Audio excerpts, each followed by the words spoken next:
皆さんこんにちは、ゆかです。皆さん、日本語の勉強を続けていますか？本日の動画はインタビューの動画です。先日、スティーブ・カウフマンさんにインタビューをさせていただきました。スティーブ・カウフマンさんは日本語を含む20カ国語を操る言葉の達人です。スティーブさんご自身の経験に基づく最適な学習方法、脳科学の話、重要な心構えなど、外国語を勉強する上で大切なことをたくさんお聞きしました。ぜひ最後までご覧ください。はい、こんにちは。どうぞよろしくお願いします。お願いします。スティーブさんとお呼びしておいいですか？願いします。ぜひ、はい。もしかしたらスティーブさんのことを知らない方も何人かいらっしゃるかもしれないので、自己紹介などお願いしてもよろしいでしょうか？そうですね。私はね、カナダのバンクーバーに普通住んでますけれども、今はカリフォルニア州のポームスプリングスにおります。バンクーバーが冬ですと雨が多いから。まあ、私は78歳で、言葉に対して非常に興味持ってます。若い時はフランス語を勉強したり、中国語、それから日本語。日本にはね、71年から77年、80年、82年、合わせて9年住んでたんですよ。しかし、まあ、その他、いろんな言葉も勉強しまして、で、特に最近20年、言葉の勉強のためのそのプラットフォームですね、リンクというプラットフォームを作りまして、息子と一緒にね、そして YouTube でそのチャンネル持ってます。年寄りになってからの新しいキャリアになってるようで、そして続けて言葉もまあ勉強してるわけですよ。今、アラビア語とペルシャ語を勉強してます。合わせて、まあ、みんなそんなに流暢でないけれども、まあ、20カ国語、まあ、勉強してある。10日、12ぐらいは割と楽に使えます。じゃあ、一番最初に習得した外国語っていうのは何になるんですか？まあ、フランス語になります。私はスウェーデン生まれなんですよ。だから最初の5年間はスウェーデン語だったでしょ。しかし、家族がみんなカナダにその移動しました。で、お母さんは今はもうカナダに住んでるから、もう家では全部英語でと。正式にその勉強して、そして流暢になったという言葉といえば、それはフランス語。その次は北京語。その次はその最初のフランス語っていうのは、ご自分で希望して勉強しようと思って勉強されたんですか？それともフランス語です環か？境的にもう仕方いや、なくというか。フランス語というのはですね、カナダでは2カ国語ですね。その正式な言第二外国語。二カ葉。国語。英語とフランス語。そうなんですか。もう、いわゆる国語、正式な言葉。2年生、3年生ですね。小学校、フランス語は勉強するけれども、学校で言葉を勉強するというのはですね、そんなに成功しませんよね。だかうら、ん。16、17歳になってですね、ほとんど使えなかったんですよ、フランス語。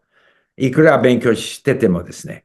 だけども、その時は非常にフランス文化、フランスのことに対して興味を感じて、言葉の勉強というのは、やはり動機ですよね。本当に一番大事です。大切ですよ。何よりも、先生よりも何よりもそういうやりたいという気持ちになれば、誰でも勉強できます。で、その時は僕はまあ、フランスの本やフランスの映画、とにかくフランス語、フランス語で。そしてその次は、フランスに3年間留学しました。なるほどね。そっか。じゃあ、そうすると、学校で、ある意味、受動的に勉強してた時は、あんまりものにならなかったけど、面白いって思ってからは、やっぱり、そうです。すごく加速した感じ。もちろん、あれだけ学校でフランス語を勉強したっていうことはもうゼロではないわけですよね。うん。何か残ってるわけです。日本でも同じようですよね。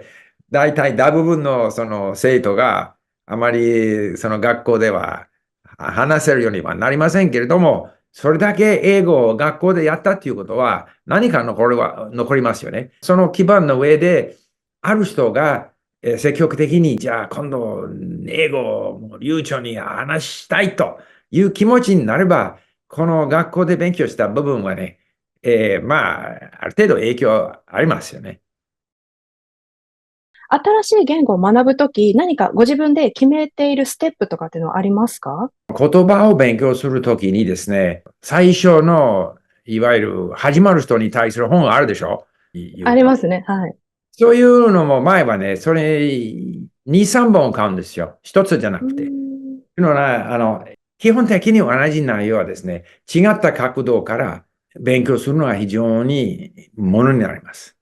うー同じん。本、同じ内容、そればっかり勉強しようと思ったら、脳が疲れるんですよね。ただ、似たような、語彙、似たような内容のものが違った角度から違った本で、違った形で勉強するのは非常に効果的です。今はね、リンクでですね、ミニストーリーズというですね、簡単な、ストーリーですよね。スペイン語、アラビア語を勉強したときに、そのミニストーリーズから始まったわけですよ。そして、よく何回も何回も聞きます。聞いたものを読む。聞いたらわかりません。読むと若干わかる。また聞きます。そしてもう一度読みます。少しずつ少しずつ、完全にわからないものは少しずつ少しずつわかるようになります。そういうちょっと短い内容をこう繰り返し繰り返しだんだん理解できるようにしていくっていうのは、そうですね。すごくいい方法ですよね。自信にもなるし。そうです。要はね、ある人はその分からないとフラストレーションを感じますよね。ただ、うん。たくさんの言葉を勉強した経験からするとね、最初は分からないと。最初は覚えた言葉は使おうと思ったら出てこないと。それは当たり前だと。不愉快じゃないんですよね。ただ、うーん。大部分の人がそれだけのその言葉を勉強する経験がないから、すぐその絶望。いうーつまで経ってもん。勉強できない。それはないですね。だから、繰り返して繰り返して聞いて、少しずつ少しずつ明らかになってくるんですよ。要はね、言葉の勉強というのは、その文法を考えて、これは何のテンスだとか、どうあるべきだろうかと、そうじゃなくて、慣れ、慣れ、慣れ。うん、それは本当にそう思いますね。私も、日本語を教えていて、なかなかフレーズが覚えられないとか聞けないって言って、じゃあ、何回ぐらいそれ話したんですか？何回ぐらい聞いたんですか？5回か10回ぐらいで、5回、10回じゃ無理ですよって、もっともっとたくさんやらないと、まだ全然自動化されてないっていう感じ。そうです。自転車に乗るとかと同じで、自そうですね。動化されてないから、もっと繰そうです。り返してって言うんですけど。いろんなその実験データによるとですね、その MRI によるその実験ですとね、頻度も大切ですよね。頻度。電子の間の同じところにうん、何回もぶつそうですね。うまけてく接続できる。シナプスができる。けれども、ある程度になると、その頻度よりも、そのバラエティの飛んだコンテクストが大切。うんうん。というのは脳がね、何か聞くとですね、予測するんですよ。脳が。うんうん。何が来るだろうとか。うんうん。それが理解のもとなんですよ。で、もし予測できないとですね、理解難しい。だから理解できるためにですね、違ったコンテクストが大切。違うったーん。の頻度というか。確かに確かに。そうですね。で、あとは、そうやってなんか一人で勉強してる時と、実際にその土地に行って本当にリアルの生身の人間と話してる感覚っていうのも、またちょっとこう違ってくるものもあると思うので。違い、全く違います。本当の生の人間とぶつかるとですね、まずある程度、その神経使うでしょ。そして予測できにくいんですよ。店の方が場合によって全然予測できなかった返事来るでしょ。そうですね。だから、しょうがないんですよ。何回も経験しないといけません。で、最初は失敗するかもしれません。店員さんが言ったことわからなかった。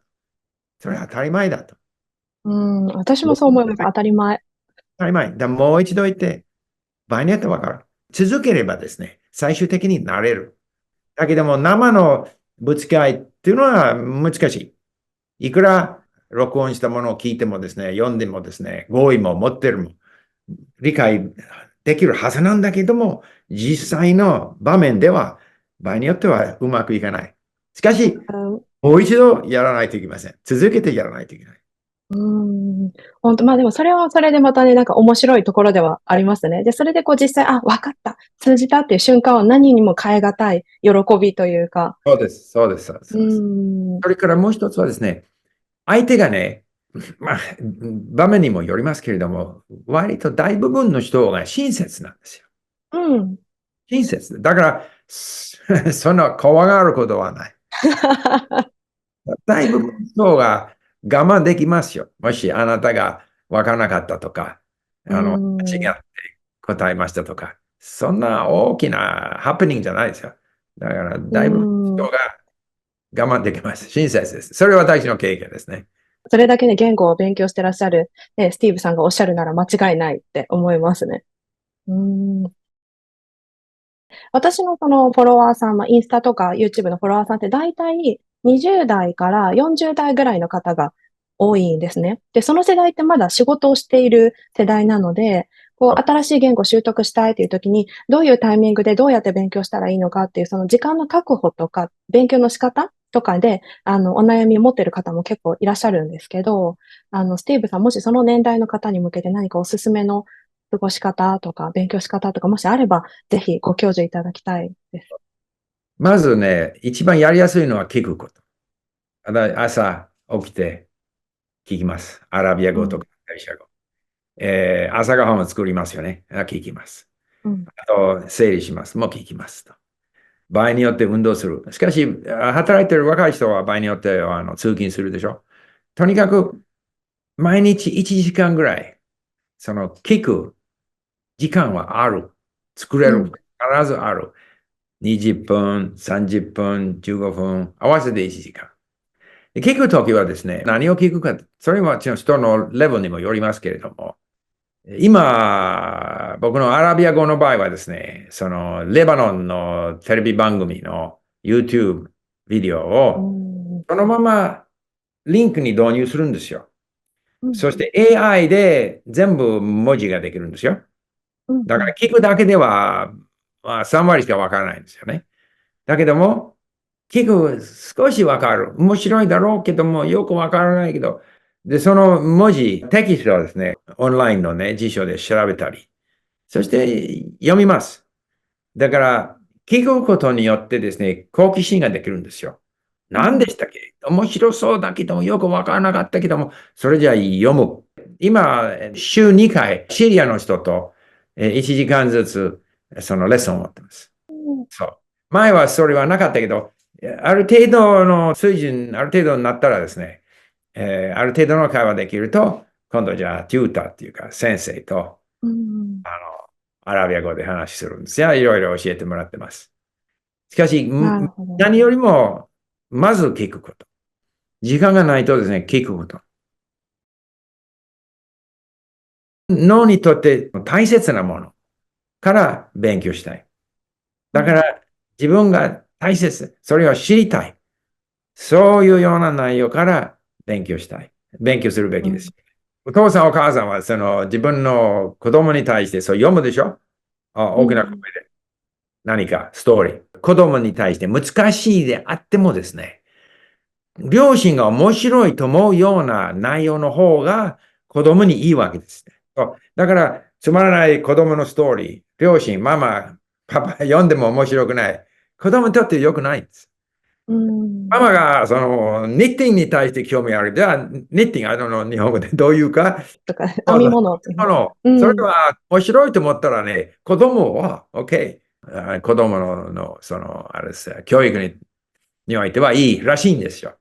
うん。それはとても面白い。赤ちゃんにとって、やっぱり一番の好きな対象、興味の対象はやっぱり周りにいる両親だから、そそうです。の両親がいいと思ってるものとか、両親が楽しい顔をして読んでそうるものとかは、あ、それは楽しいんだ、面白いんだっていうふうに、そうそうそう。そうです。そういうふうに共感というか、そういうそうです。感覚があるんですね。そういう本を読むの好きなんだけども、脳がね、重要性のあるものから勉強したいわけですよ。うんうまんうんうん。パパがそれが重要だと思ってるから、うん、僕にとってもそれは大切だとう感じる。ん。だから感情の部分も大切だと思うんですよ。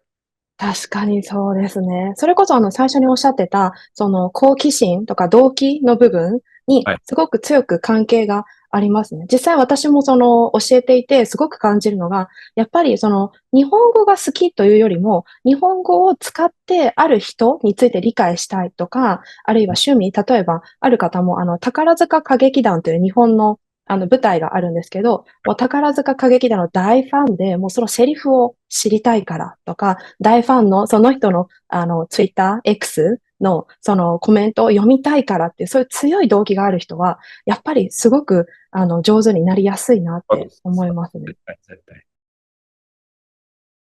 今のそのスティーブさんの強い動機っていうのは、新しい言語その選ばれて何か動機があったんですか？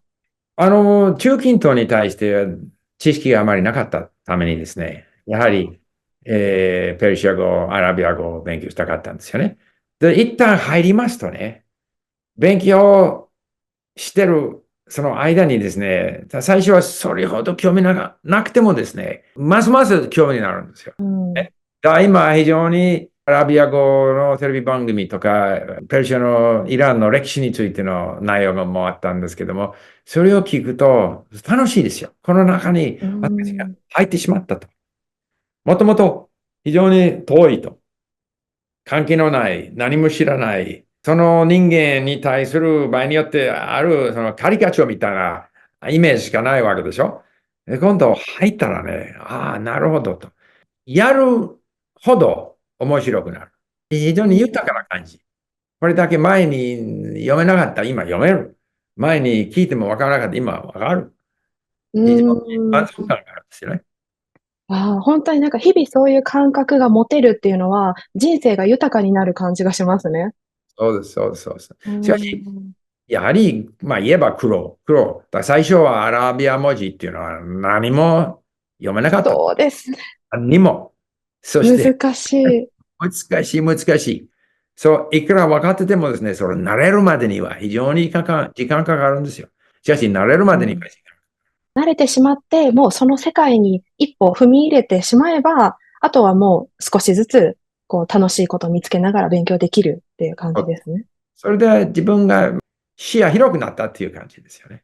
うーん。もし、その Twitter で何かアラビア語とかウクライナ語で何か出た場合ですね、わかります。私わかります。楽しい。うん、確かにね。そう、なんか視野が広がるとか、あとはなんか今まで持ってなかった感覚が生まれるっていうのもすごいあるなと思う。その言葉によって、例えばまあ私の場合は中国語をずっと勉強してきたんですけど、こはい。の日本語にはない中国語の、例えば体の状態を表す感覚とか、そういうはい。言葉が中国語にあって、で、それ知らなかった時はその感覚がなかったけど、言葉を知って、あ、なんか私今その状態かもしれないっていう感覚が生まれるっていうのは、やっぱり言葉の力というか、言語化することによってはっきり見えるっていうのが、すごく面白いと思います。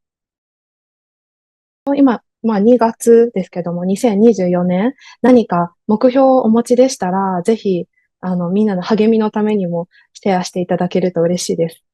私はまあヒンディー語も挑戦したいけども、まだまだそのアラビア語がね、ペルシャ語はですね、インド、ヨーロッパ系の言葉ですから、それほど難しくない。ただ文字だけ。難しくない。で、例外も少ない。ペルシャ語は覚えやすい。アラビア語は難しい。だから、もう少しアラビア語で頑張ってから、4月からヒンディー語、挑戦したい。わあ。ただ、ヒンディー語、あの文字見ましたけど、ものすごい複雑ですね。もう怖がってます。しかし、しょうがないですよ。やらないといけません。だかわら、あ。あと、まあ、4月、5月ですね。ヒンディー語を挑戦したいと思います。そうですね。なかあ、なかちょっと踏みなんとかまあ込むのに勇慣れですよ。気がいります。慣れないと。もし何か、人生の先輩として、こう、励ましとか、メッセージとかもしあれば、ぜひいただきたいです。どんな言葉でもそうですけれども、日本語も例外じゃないんですけれども、ある時はですね、いくら勉強しても、聞いても読んでも話してもなかなか進歩してないと。そういう気持ちが多い時もありますよね。ありまもう、すね。私のアドバイスはもう続くしかないです。続ければ良くなる。必ず。しかし、その速度は遅い。それは覚悟しないといけません。ただ、必ず、それだけ脳にそういう刺激を与えますとね、だんだんと慣れてくる。必ず慣れてくる。好きな内容、好きなもの、そして自分が今まで苦労してできた実績ですね。それを認めないといけません。何うもん。できないことはたくさんあるとしても、できること、楽観的に積極的に考えないといけません。続ければ必ず良くなる。悪くなることはないですから。だから続くしかない。そして、非常に素晴らしいことです。日本語でそれほどイージーでない言葉ですから。でかなり歴史がある。複雑な歴史。もう中国の影響も何もいろんな影響があるわけですよ。はい。じゃあ大陸のどこそこの人間が集まって中国の影響は大切ですよ。その文化、その言葉ができるというのはすごいことです。だから自分に対してよくやったと。いつも言えないといけません。何もできなかった、忘れましたじゃなくて、それは偉いことですから。今のなんか自分を褒めるっていうところ、そうです。そこは確かにみんな忘れがちだなとそうです。思うので、はい。とても大事ですね。そうですね。ありがとうございましはい。ありがとうごた。ざいます。では、失礼します。皆さんいかがでしたか？この動画を見終わった後、日本語を勉強するモチベーションが高まったんじゃないでしょうか。まずは聞くことから始める。繰り返すことが大切。失敗するのは当たり前。続ければ必ず良くなる。悪くなることはない。自分を褒める。など、語学を勉強する上で大切なことをたくさん教えてくださいましたね。